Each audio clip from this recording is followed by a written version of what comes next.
right. Welcome back. There's a knock at the front door a couple minutes ago, and I opened the front door, and guess who's standing out there? Well, step up, young man, and say something. Hello there, Jeff. That's it. That's better. Come on in, Jordan. Sit down. Thank you. I don't want you standing out there in the cold. Freezing cold, yeah.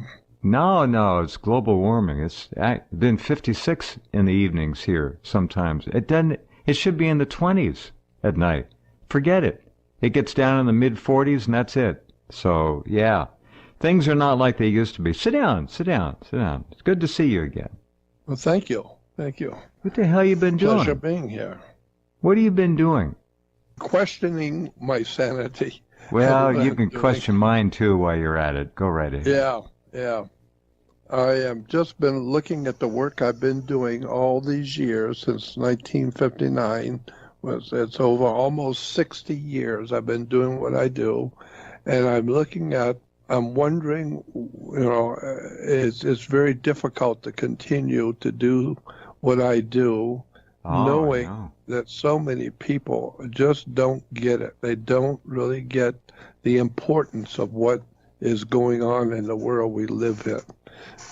And I've tried to do the best I could without being offensive. I don't want to be, I don't want to be offensive to anyone. I'm just trying to wake people up to the reality that nothing in the world works the way you think it does. Nothing. And the more I now look into this, after 59 years of doing it, it's finally occurring even to me. The profound depth of how much of our life is based on lies. Virtually every facet of our life in this world is based on misunderstandings, miscomprehensions, downright lies and deception. And it is overwhelmingly obvious to me that every institution in the Western world, I don't care about the Eastern world, I care about my own country and the people. And every institution in our world that we live in today is corrupt beyond belief. And it brings up the question as to whether there's any hope. You're right. Misinformation, disinformation, lies, deceit, reverse projection, the most heinous criminality and subhuman lack of morals you could even imagine is what we are literally looking at as our alleged government. That's all. That's it. It's all a lie, as Jordan said. Virtually everything we are told to one degree or another is a lie, a deceit, and a fraud. And I'm sorry if that sounds just a drop negative, but that's the damn truth. And if we don't look at reality, which is what Jordan's been trying to do since 1959, the year that Mario Lanza died, and the same week that Errol Flynn also died in October, you've been at this a long time. Yeah, I have, and it's really cost me a lot. It's cost me a lot to do what I do. Believe me, very few people will realize the kind of cost that you pay when you go against the grain, when you go against the crowd. Wherever the crowd was going, just by principle, I would go the other way. Growing up as a child, I always went the other way. No matter what way the class was going, I looked the other way. And so when everybody else was trying to get in with the crowd and be part, I didn't want to be no part of the crowd. Everybody's going to the game. I'm going to the library. I want nothing to do with the crowd. I was never a joiner either. I agree. I know. So you have a little cold, Jordan? A little cold in your throat there? A little something? I think it's probably I've had problems with my throat and my lungs for a long time. Well, you sound fine. It's just I can tell. There's a little something there. Yeah, and I feel fine. I feel all right, but it's something that's been with me for quite a few years. Yeah. I have a problem with my heart and my lungs, and it's affecting my intake of air. And I know what it's caused from. But Jordan, the only problem you have with your heart is that it's too damn big for one human being. You're an Yeah. extraordinarily giving man, and we've known each other for a long time. And I have never met anyone who gives more than you and who has absorbed more abuse for the simple act of giving and sharing than you have. And it's the truth. You have been Well, victimized. You're no victim, but you've been victimized. And I'm here to tell all of you listening that no one has given more to all of us than this man you're listening to right now. well, no good deed goes unpunished. Damn right. And I'm just amazed at how the world works. The more you try and help other people, the worse it gets, and the worse it gets for me in particular. And so, You know the thing, Jordan, excuse me. I got to say one more thing here. The layers of deceit are really extraordinary. It's not just one layer of lies we're getting. This is being played on. We're being played on multiple levels all the time. And this is one of the places you can go and get a reasonably close approximation of reality, this program on this site. And I'm not saying it's perfect. It's not. But we sure do bust ourselves to try and make it as good as it can be. And it's not easy. I totally agree. Totally agree. It's not easy. And when you go against the grain, you go against the powers that be, and you start talking about things that other people don't want to hear. And it's very difficult. I think it was Sinclair Lewis many years ago said it's very difficult to get people to believe something that their salary depends on them not believing it. Yeah. It's true. That's good. Yeah, and so I told you a secret I've learned over the years. I mean, I'm giving you some secrets I've learned. One thing, and I've told you this before, I'll tell you again. People will always support financially and in every other way things they want. They will not support what they don't want. People will buy the clothes at this particular stores that they like to go to and wear the clothes they want to wear. Yeah. And they will find, and it doesn't matter what it costs, they will pay whatever it is to support the store and buy the clothes they want to wear.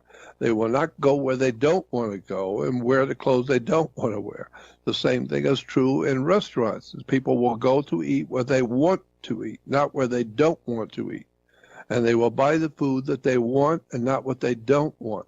So the bottom line is people will pay and support what they want.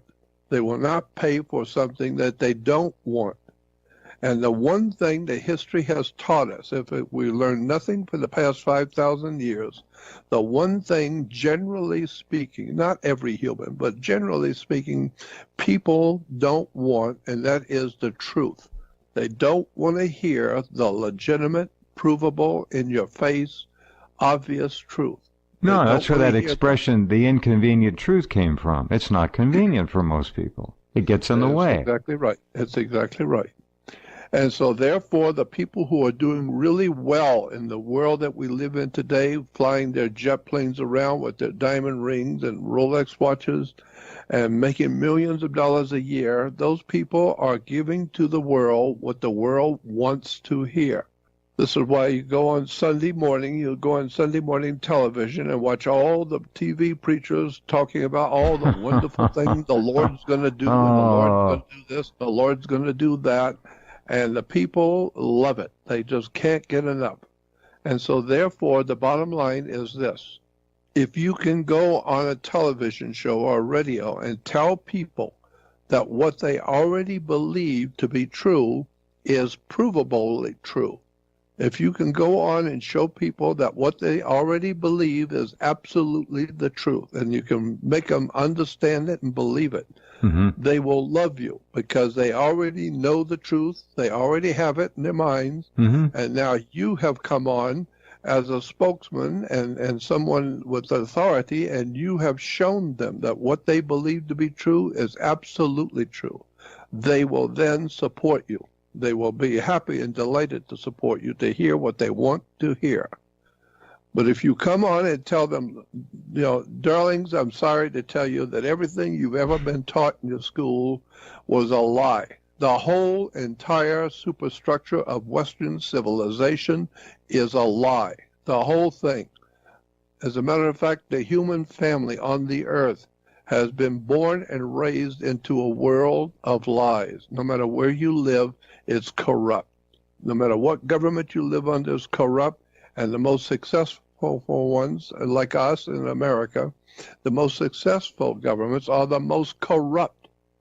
And I'm just amazed at how many countries will do business with America, knowing how corrupt it really actually is. And my favorite subject has always been spirituality. I've always been interested in the spiritual matrix that we live in, and the spiritual stories that we are given in theology. And that's been my subject all my life. I have loved theology. I understand it well. I don't learn from, I don't look at the occult world to learn from it. I learn about it. That's a big difference in joining a church to fall in line and to believe. I have looked at religion to find out, where did it come from? Where did these ideas develop originally? Where do our ideas about God and religion come from?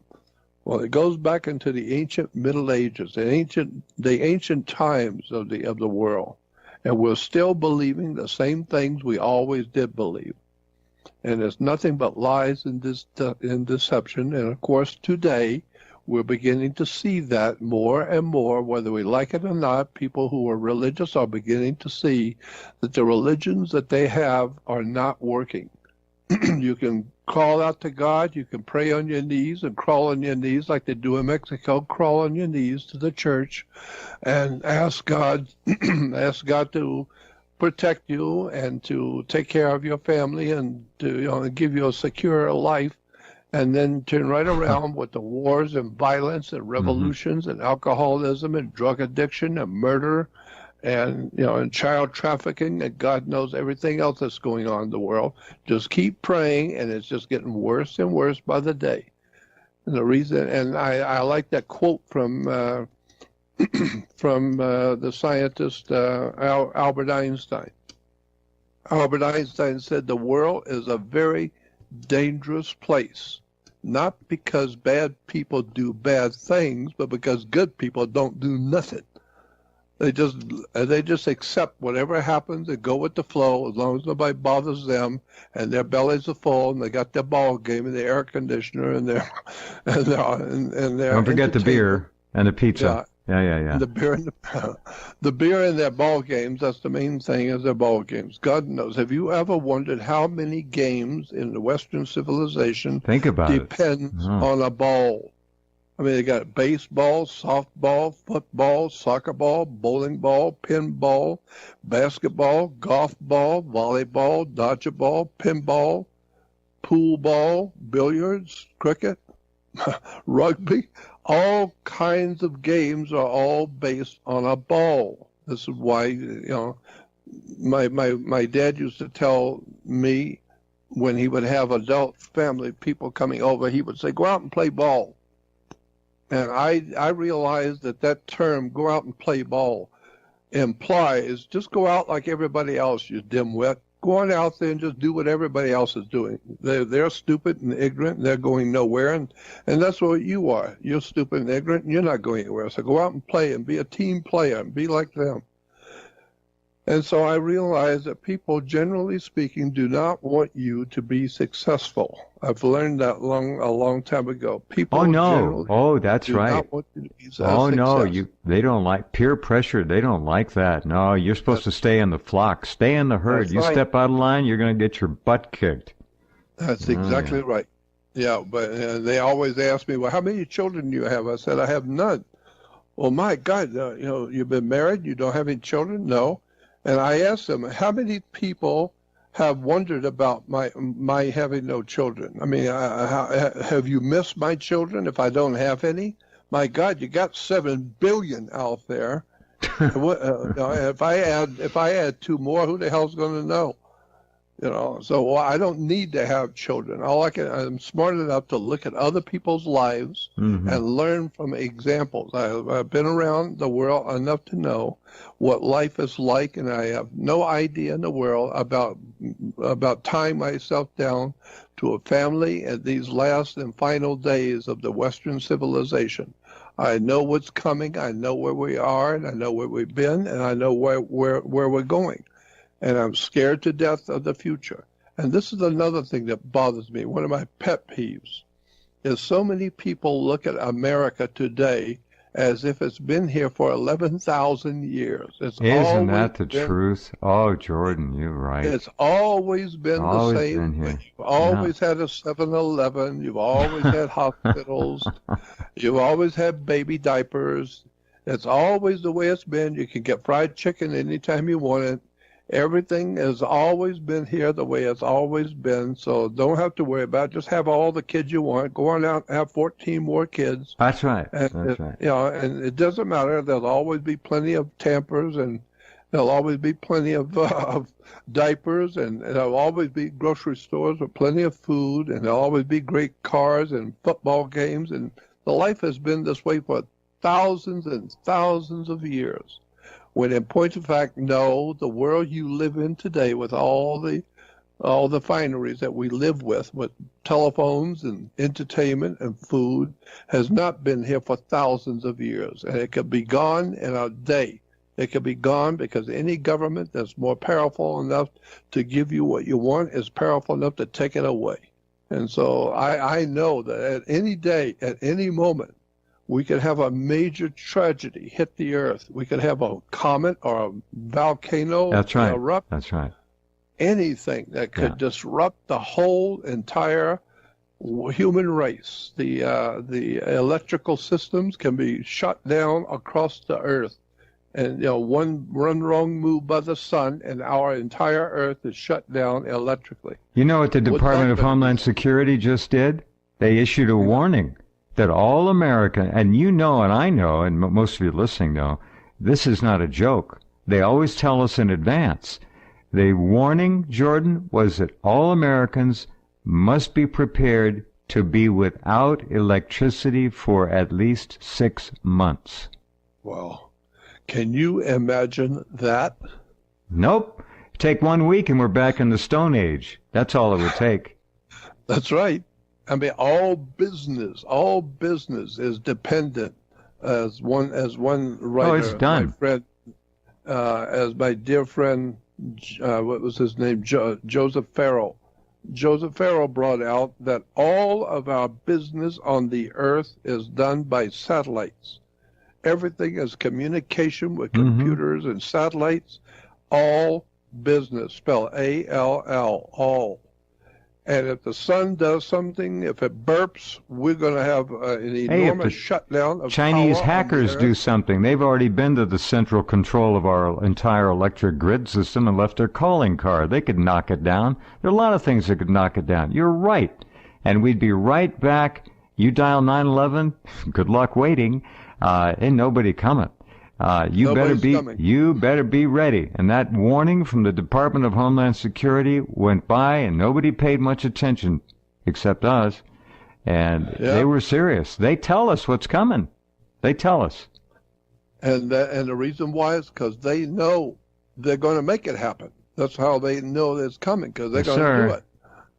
And and I remember a couple of months ago, I came across an article that said that New Jersey was dumping milk into the sewer. They were dumping the milk because because the milk was so contaminated with radioactivity that they had to dump the milk. When was this, Jordan? This was a couple of months ago. Yeah. They said that on the East Coast, the milk was so contaminated that they could not let people drink it. Now, my point being That's on the East Coast. What in the hell does that tell you about the West Coast? Yeah. It's got to have come past us and gone back to the East and contaminated fluids and That's right. foods so bad that they can't That's even right. eat it. It's That's so right. bad in New England. What And- about us? My God, it hit us first. Yeah. And all the radioactive elements that come from these nuclear power plants, don't forget those, 60-mile radius around each plant. But Jordan's point is simple. It comes across the Pacific in the water, in the air, in the weather systems, and it doesn't stop at California, Washington, and Oregon. It goes right across the country. In point of fact, within 2 weeks, I think it was 2 weeks, the dairy cattle in Vermont were showing radiation in their milk after the Fukushima explosions. That's It what I was went talking about. everywhere. You're right. And it's still coming. Hasn't stopped. It's in the soil, it's in the grass, it's in the trees, it's in the flora and the fauna, wherever you look. The tide pools all up and down the west coast now are dead or dying. You go up into British Columbia, 98% of them are devoid virtually of all the 6,500 plus species of life that used to inhabit the tide pools. It's gone. The North Pacific is dead, and no one will talk about it. And the World Health Organization, a few years ago, I remember distinctly hearing on the news, the World Health Organization said by 2020, I think it was 2020 or 2020, somewhere in the 2020s, there will be no life in the oceans of the world, period. End of sentence. There will be no life that we can feed off of, that we Right. can eat. Right. There will be no life in the oceans anywhere, period. No matter what ocean it is, don't go fishing. All the seven because seas. They're all, That's right. You can find the radioactive nuclides in all seven seas now. It spreads everywhere. It's everywhere. Different concentrations, but it's everywhere. We're gonna go through this break. Go ahead, Jordan. Keep going. I was just going to say, and then if that's not enough, we've got the government of the United States spraying us with chemtrails.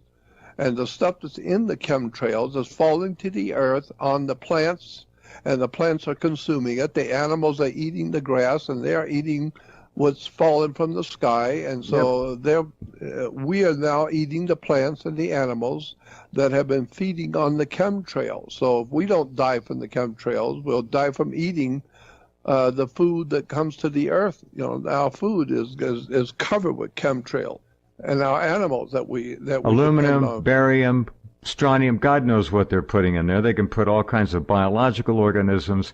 They can put inhalable, swallowable, and drinkable, self-replicating nano machines, little devices that will take up residence in your body and act as transmitters and receivers. Okay?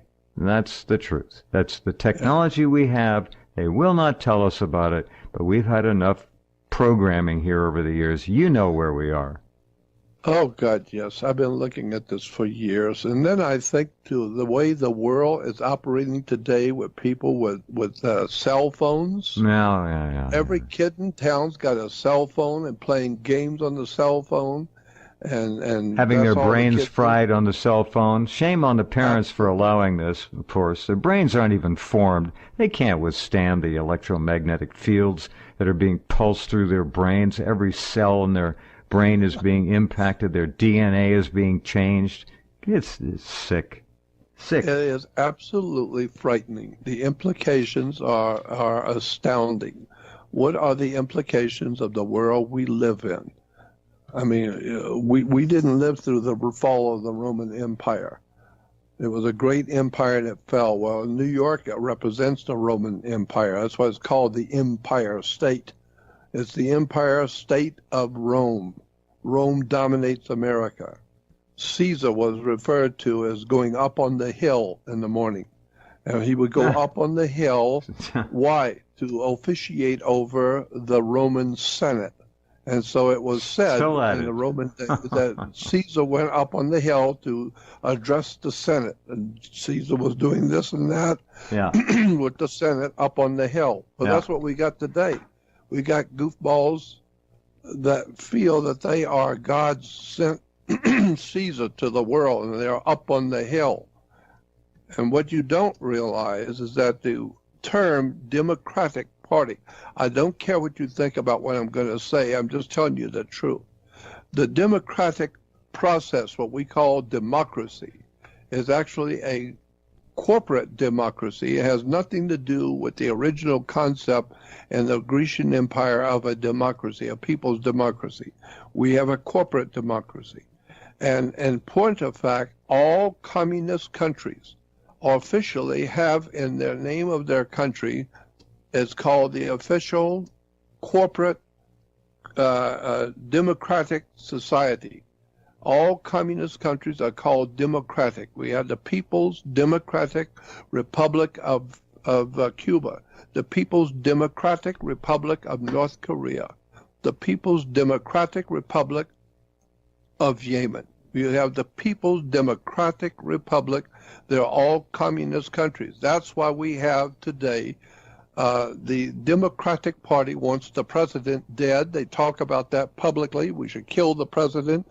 He's horrible. He's terrible. Why? Because he's trying to save the United States from what is coming. He's not stupid. I mean, he's proven himself to be wise and smart, and he knows where we are. And you don't have to have you don't have to be a genius to figure out where we're going when your entire superstructure of your government is corrupt, your religions, your educational system. Yeah, yeah. Yeah, you just said something really important, Jordan. Many, many things, of course, but especially, I believe that this display, this elementary schoolyard fight between Pelosi and Schumer and the Socialist Communist Democrat House and President Trump is devolved into such a Stone Age hatred that they actually do. There are many people who actually do want this man dead. They want him dead. They don't want to defeat him. They want him dead. I think that is clear. Yes. They've said that publicly. The Democratic. Yes. Said he should be killed. He should be assassinated. Oh, the dignity of government, huh? Right.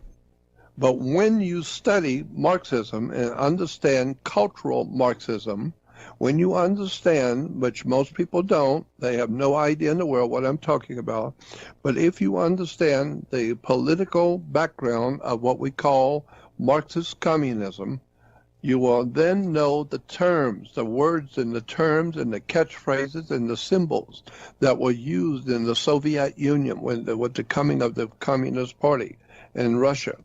There are symbols and words and terms, just as you can see symbols today that you know represent America. You see the particular flag, you see the word USA, you know what that means. It's talking about the United States of America. Well, there are words and terms that are used by the Communist Party. And when you understand that, if you study it long enough, most people haven't studied, what I'm talking about for 5 minutes. I've been doing it for 50 years. And if you do study the symbols and the words and the catchphrases and the terms that are used by the Communist Party, you will see it is everywhere in Washington, D.C. The most obvious one ever, the one that was in your face and that even a child could see, was under Obama, when it said on all the newspapers across America, there's a new day for America with Obama. Obama brought to America a new day. That's right. If you go back and look at the Encyclopedia Americana, Britannica, or all the reference works in the library, go look up Soviet Union, and you will see the Soviet coat of arms, which was a sun rising behind the earth with a Roman reef around the earth, and the encyclopedias will tell you the sun rising behind the earth represents the dawn of a new day of world communism to take over the whole world. It's called the dawn of a new day for world communism. Well, when Obama came in, it was in all the newspapers and magazines. It was in your face everywhere. Obama has been elected. It's a dawn of a new day. Anybody who has more than 500 brain cells who has studied Marxism will know what we're talking about is the overthrow of the American Republic in favor of a coming dawn of a new day of world communism, a world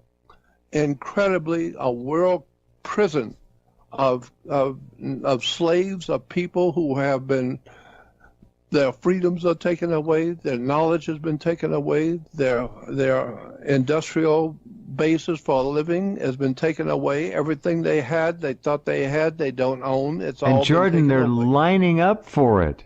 They're lining up for it. The people love it.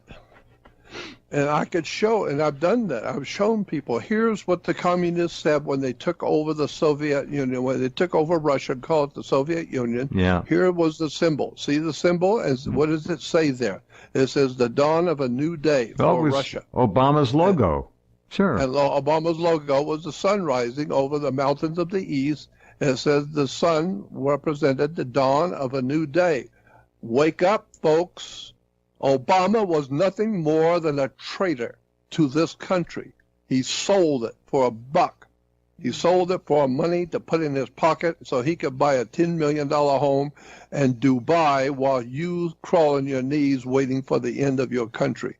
It's all been planned, and we love it. The people could not get enough of it. The people in New York were dancing in the streets. They finally got a Marxist-Leninist, Soviet communist operative into America. And, of course, if you go back and look at the political banners that Hillary Clinton's banners that she was running for president, said the dawn of a new day. For Hillary Clinton to put her in will be the dawn of a new day for world communism. And look Jordan, look at the left, liberal, communist, socialist Democrats getting the incredible media. They're getting constant exposure in the media now. This Ocasio woman. These people are out and out Marxists, communists, and they're getting the red carpet treatment. Yep. That was one of the calls that the founding fathers heard. The redcoats are coming. The redcoats. There it is. Yeah, the redcoats were coming. And who were the redcoats? The British. The British were the redcoats. Why? Because Marxist-Leninism and communism was founded by international bankers out of London and out of America. The City of London. Yep. City of London. The corporate city of London. It's an incredible story of betrayal, and what is frightening is that the entire population of a country and of the world today does not seem to have the intellectual acumen to understand any of it. They have no idea what you're talking about. It's all a bunch of bull. It has never stopped. Never stopped. As long as they have that cold beer and their food to fill their belly, and they got the cold beer, they have no idea in the world what is coming to America. I think you might have missed golf ball and ping pong ball, and don't forget matzo ball. That too. Oh, that's it, matzo ball and cricket and anyway, badminton. And isn't it funny? Here's a round orange ball that someone can bounce up on the floor and throw in the air, and it goes through a metal hoop, and they can be paid $20-30 million a year for how often they can throw it through that metal hoop. You think about that.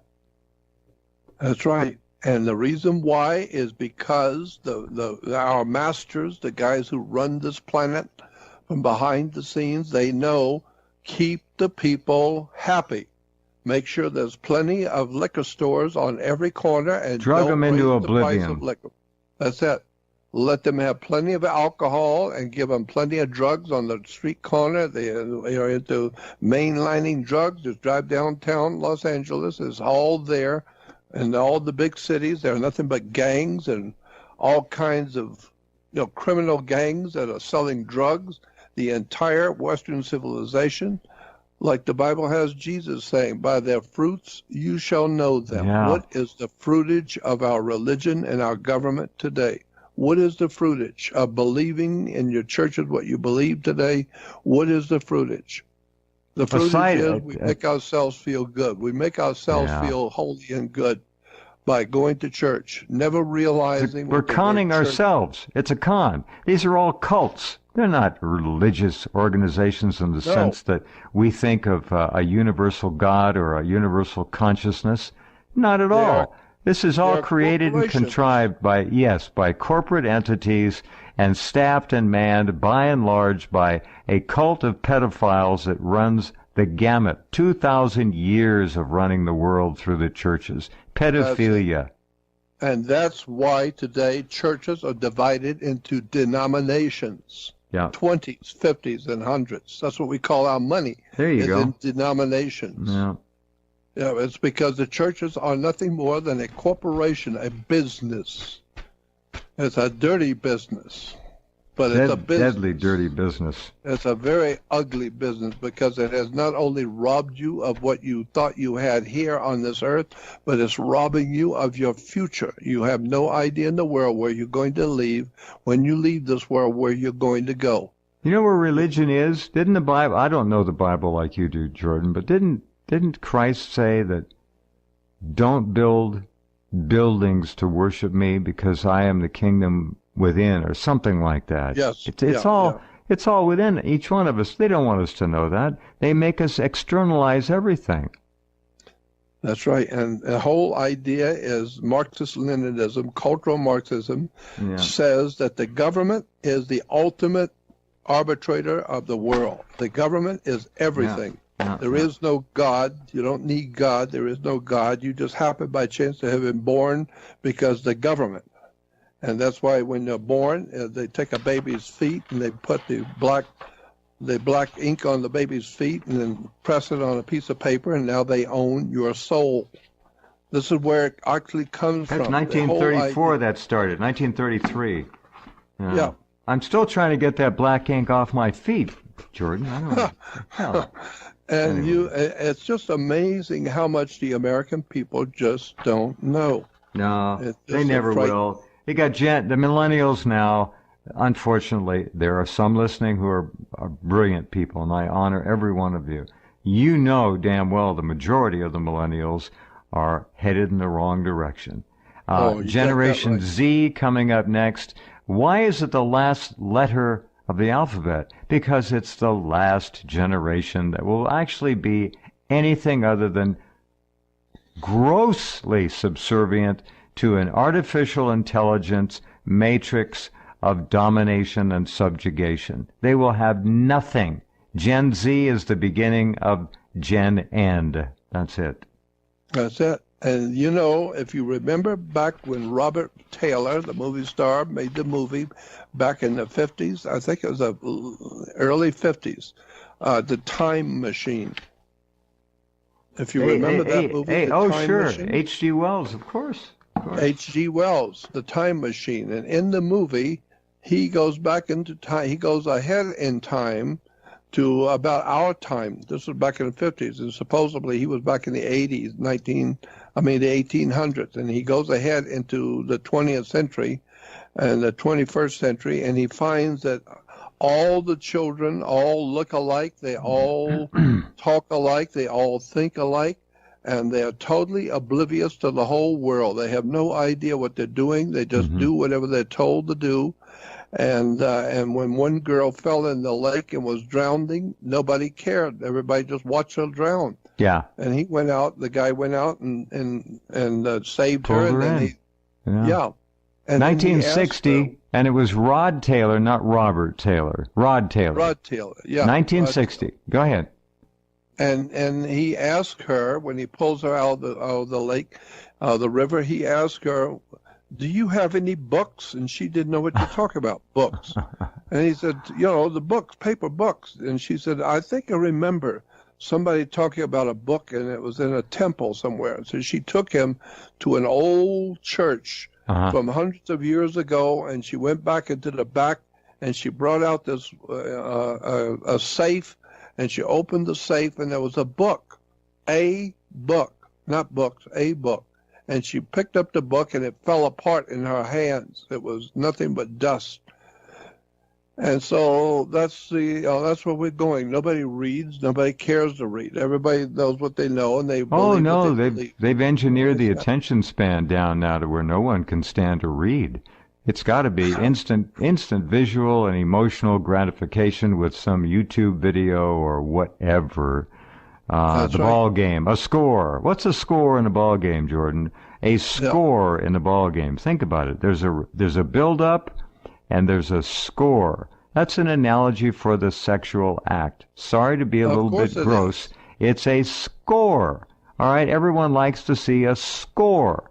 That's what they said. The name of the game of life is not whether you win or lose, but did you score? That's right. That's right. I know that sounds a little coarse, but think about it. It's like a symphony orchestra. A great symphony will build up, and then there's a tremendous release. It's a metaphor for the act of the act physical of sex. love. That's right. Yeah, exactly. And this is why, if you're going to be a minister and a preacher in America, you have to go to a seminary. Isn't that bizarre? You think about how in our face it all is. Yeah. It is the most incredible story about how sex is the basis for religion on the earth. All the symbols in the churches are sexual symbols.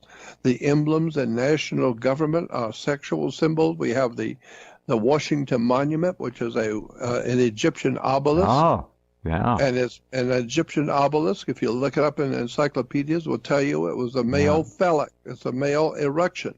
And of course, the male erection or the obelisk is pointed toward the female ovaries, or the Washington D.C.'s Oval Office. It's based on the female ovaries, and the male erection is connected directly to the female Oval Office. It's an incredible display. Oh, no accidents. All this was laid out by people. You have to understand. These people were way, way ahead, or in another realm than the masses. They don't get it. They don't understand the layout of Washington, D.C., the symbolism, which Jordan has spent over half a century studying and presenting. The symbolism is all there. It's all there. But I want to go back to sports. You got to think about this. Score. It's all about scoring, right? Yep. And the words and the terms that are used in commerce and business, we say that money goes through your hands like water. No, we've now found out that money is considered to be, by banking industry, considered to be water. And therefore, if you can't pay for your house, we say it's underwater. And then you begin to see how many times the word ship, because ships do business on water. So everything is a ship. And this is why you have this, sportsmanship, dictatorship, friendship, and you need to play ball and don't rock the boat. Come on aboard. Oh, that's linked to admiralty law too, of course. That's right. And UCMJ is what we're under. Universal military justice and admiralty courts and ship and the bar, right? The bar. That's right. Yeah. And when you go into a courtroom, you will see there's a fence and a gate, and the people sit outside the gate. And when they call your name, you get up and you put your hand on the gate and walk inside. You have now opened up a water gate. And now you are in hot water, and they're going to have money to bail you out.